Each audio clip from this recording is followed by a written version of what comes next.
Hey everyone, welcome back to another episode of Helmets of the World. No, this is not a ghillie suit hat. This is actually one of the coolest new designs, I think. But before we get to that, if you're new to my channel, give this video a thumbs up and subscribe to my channel. That would be great. I'd really appreciate it.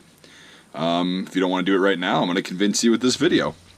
So anyways, we'll get to the helmet now. We've got the British Mk7 Ballistic Combat Helmet. This is made from what I believe is ballistic nylon that's been kind of updated since the original Mark 6, but it's still the same material. And it's got a different shape, which we'll get to in a second. I just wanted to show you this cover.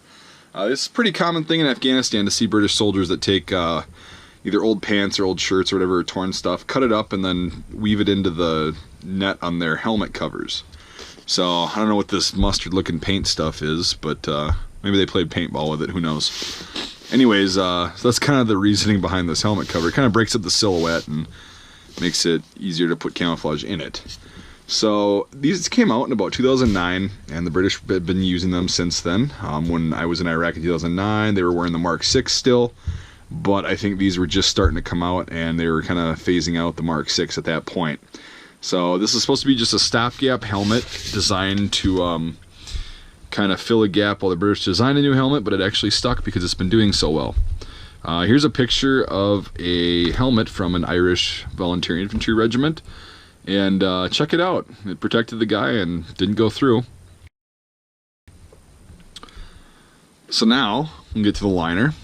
We've got the pseudo Mark 6 style liner. Actually, it's very similar to the Mark 6. It's just a little bit bigger on the outside right here. So you get the little net on the top, and you got the foam pad, the two little lugs that hold it on, and you got the two pads in the front and right here, and the chin strap is almost the same, which is pretty sweet.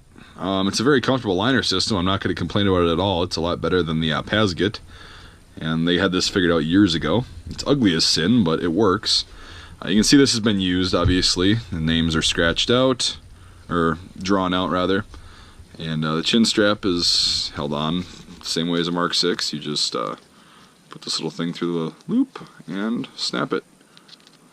So yeah, this has been probably to Afghanistan because there's that sandy dust stuff in there, and it's got that smell which you really can't fake. Now I'll take the cover off and kind of show you the shape of the shell and the color that these come in stock, which is pretty interesting considering that most helmets are, or were, like a greenish or green color in most militaries. But leave it to the UK to be the individual hipster. So you got this tan color that they decided to go with, probably for reasons that are pretty obvious, like we've been fighting in a desert environment for the past 15 years or so. I know Afghanistan's not all a desert, but a lot of it is, and Iraq certainly was pretty deserty. Anyway, so here's the general shape of this helmet. It looks like something out of Star Wars. You see, you got the front, and then it goes down, but it's not like a Pasget or anything. You got this little jut out right there, so you can use communication devices like phones, radios, etc., etc. And then it goes down to protect the back of the neck a little bit. It's a really ugly design, like most British helmets. Sorry, guys. It's not that your helmets suck; it's just that they're hideous. But you know what? That's not a fashion show. It doesn't matter. As long as it works and saves lives, that's all that matters. But yeah, it's got this really cool, I love the shape of this thing. It's so unique. I don't know if there's any other helmet like this in the world. Kind of glad they stuck with this because it's kind of keeping with the ugly British helmet tradition, yet it's very functional. Yeah, so that's really all I've got on this. Before you say it's illegal for me to have this, no, it's not. A lot of these have been surplused out and are, or have been acquired by people, companies, and whatever, and are going to be on the market in the US pretty shortly.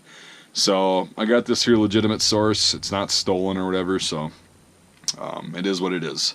Because I had a lot of people, I had made a video on this before, and they said, oh, you can't have that. And well, if I can get a hold of it, I guarantee you it's not illegal. So anyways, enough with that little rant. Hope you enjoyed the video, and again, I'll ask if you can give this a thumbs up and like and subscribe to my channel, and if you consider supporting me on Patreon, the link is in the description.